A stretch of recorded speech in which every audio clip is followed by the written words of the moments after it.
everyone. Welcome again to the Build Your Own Small Boat channel.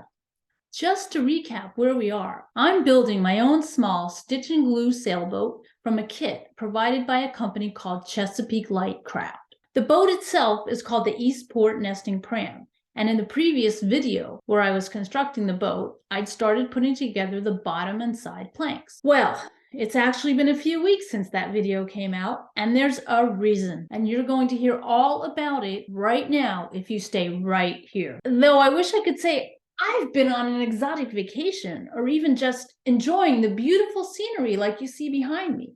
The real reason for the delay is not quite as nice. The real reason is 100% related to building the boat. The short version is that it was much more difficult than expected to stitch the planks and interior pieces of the boat together as snugly, or shall I say as tightly, as they need to be. So several tasks took 2 or even 3 tries to get right. The longer version of the story is, well, that's what I'll explain in this video today. If you are building the Eastport Nesting Pram or any stitch and glue boat that's similar, I hope that my trials and errors and eventual success will set you on the right path from the outset and keep you from wasting time like I did. So, to show you what happened, let's begin. At first, things seemed to be going pretty well. I even recorded this video to show you how they were going.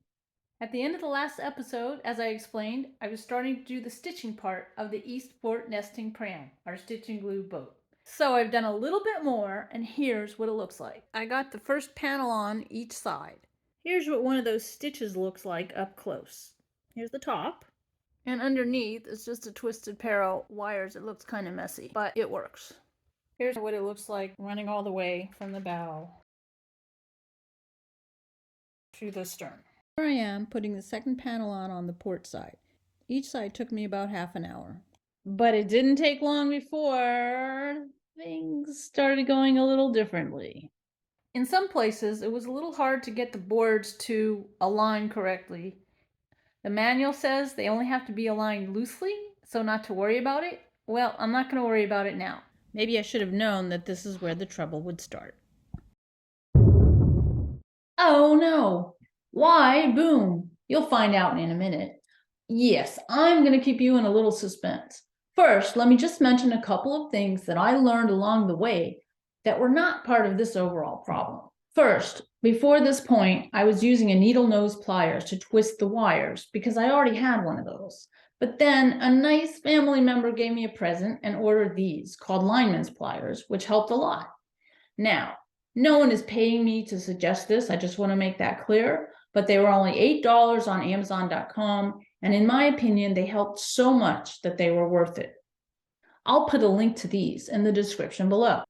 Second, the manual from Chesapeake Light Craft suggests that a quick way to cut the coils of copper wire is to cut through all of the strands of the coil in 3 places, like a pizza cut into thirds. My wire cutter wouldn't do it, so I'm just going to do one at a time. I just ended up flattening and weakening the wire at those points where I tried to cut. So in the end, I just cut 4-inch pieces of wire from the coil one at a time. It really didn't take that much time. Okay, back to the main story. What happened and why did it take so long? Well, still not realizing what I would have in store for me, I went ahead and started putting on plank 2. That is, a second plank on each side of the boat. But I was starting to have some niggling doubts about those gaps. They were now both in the bow and the stern in the boat. Not only that, but in my enthusiasm, I'd gone ahead and started to wire in the bow and stern transoms and the temporary bulkhead. But then things seemed really wrong. I couldn't seem to eliminate huge gaps under both of the transoms. This is still the stern transom, and it's flat on the bottom, but up on the sides, I can't seem to get it to fit. The temporary bulkhead fit okay, but even in putting it in, it seemed like it might be making the other gaps bigger.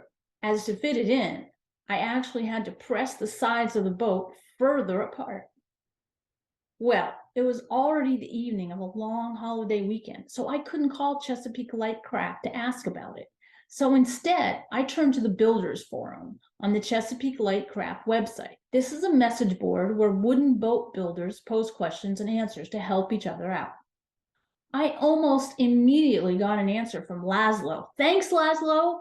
with some suggestions about how to tighten up the planks, and later someone else responded too. Overall, the suggestions were to try to tighten up the planks little by little by working one end of the boat, then the other, kind of like when you would gradually tighten lug nuts when you put on a new tire. But this seemed a little confusing. After all, the instructions in the manual very specifically say to keep the wires loose at this point. So I remained puzzled. Finally, on the following Tuesday, I was able to reach Terry in Chesapeake Light Craft Technical Support. He advised that any gaps shouldn't be more than 1/4 of an inch at their widest. Well, my largest gaps were a bit over that, so I needed to improve the situation. What I did was tighten the stitches, in particular at the bow and the stern, where the boards started moving away from each other. First, I recruited my helper guy, and he shoved the boards together while I rewired them. After going through this process for all 4 gappy seams, it didn't seem to help. As soon as we let go of the boards after tightening the wires, they flopped back to nearly as wide a gap as there had been before. You might notice a very odd centerpiece to the boat at this point. Actually, it's just for the weight of it. They said put a toolbox, put anything, but I happen to have a box full of raisins and another drill that I've not been using to put on top. And overall, I'd say it weighs 4 to 5 pounds. The weight helps the boat bottom sag, if you will, into the curvature that is needed. On to plan C, or was it plan D? I decided, again, with some ideas from the Builders Forum, to try to clamp together the planks that I was trying to wire together tightly. Somebody suggested a bar clamp, which I didn't have. Instead, I created this jury rig of C-clamps and spring clamps and did this on each of the 4 seams. I put the clamps in place as you see here. With the pressure that they exerted, the boards appeared to be adjacent with no gaps. I then reapplied the wires. Oh yes, did I mention that Terry of Chesapeake Light Craft suggested drilling a couple more holes near the ends of the boat? I think I might have overdone it, but I don't think it hurt anything. But the results? Things looked much better, if not perfect. As soon as I removed the clamps, the planks separated, but the gaps weren't nearly as wide as they'd been before. I decided that this was good enough. Finally, with the gaps taken care of, it was time to wire in the transoms. I recruited my helper guy again. The clamps wouldn't work this time because they would be in the way. So first, we put the stitches in very loosely, just to get the wires through the holes and in place. Then one of us held the planks in place very tightly with as much force as we could humanly muster, and the other person used the lineman's pliers to tighten the wires down. Note that the transoms and bulkheads are cut so as to fit the planks, and that there are notches that the planks kind of fit into. This was the hardest part to do, to apply enough force so that everything fit correctly. Oh, one more thing I nearly forgot to tell you about the transoms. Both of the transom doublers, or extra pieces epoxied onto the larger transom surfaces, extended about 1/4 inch beyond the non-doubler pieces that they were glued to. This also helped cause the really large gaps underneath each transom when I tried to wire them into the hull of the boat. Apparently, the pieces were designed that way. The intention was to cause the transoms to fit at a slight slant, tilted forward at the bow and tilted aft at the stern. Terry at Chesapeake Light Craft, after some consultation with various people in their shop, said to basically either cut off this whole excess piece or rasp it to a 45-degree angle. I tried rasping the bow extension down, but it didn't work well enough. So I ended up sawing the 1/4 inch off both transoms. After the bow and stern transoms, it was time for the bulkheads. The temporary bulkhead wasn't too hard. I had taken off the temporary bulkhead that was already installed to make it easier to redo the other parts, so this was the second time around. The permanent bulkhead was a little trickier. Let me explain. If you'll recall, on the Eastport nesting pram, the bulkhead is made of 2 separate pieces that will be screwed together when the 2 parts of the boat are put together for launching. And each of those 2 pieces has been doubled to make it stronger.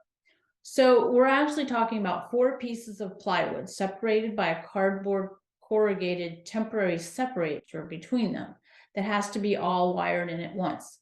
So that's pretty wide, about I don't know, about 2 inches. And each copper wire stitch has to go through all of those pieces horizontally first, and then on each side of the bulkhead, fore and aft of it, vertically through the hull or side planks.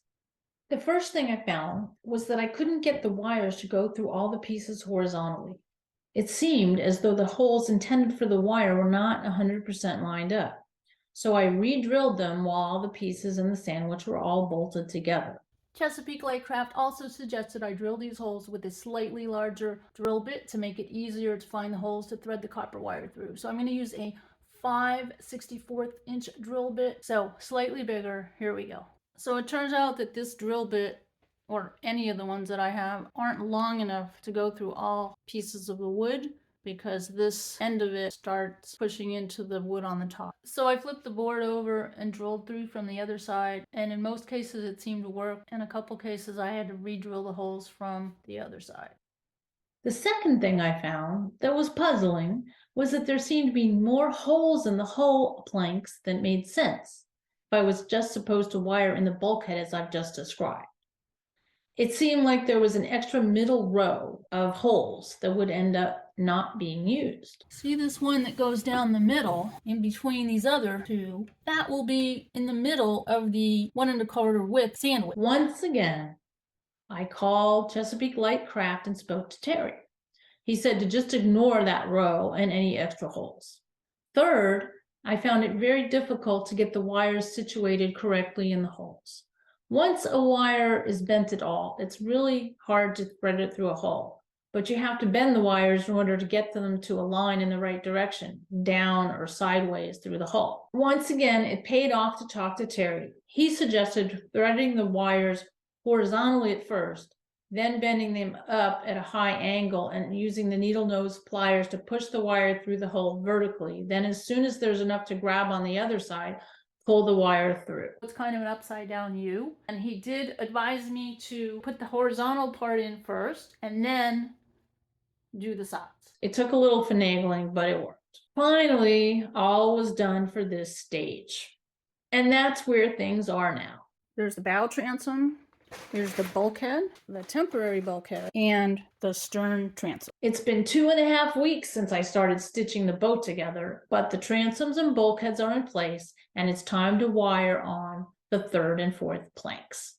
Well, there you have it. Now you know why it's taken longer than expected to wire the boat together. Luckily, all the snafus I ran into were recoverable, and we have this result. Hope your boat building will be less exciting, or at least smoother, as a result of what you learned in this video. By the way, if you have stitch and glue tips and tricks to share, please put them in the comments below. I and the other subscribers would love to know them. Stay tuned and see you next time.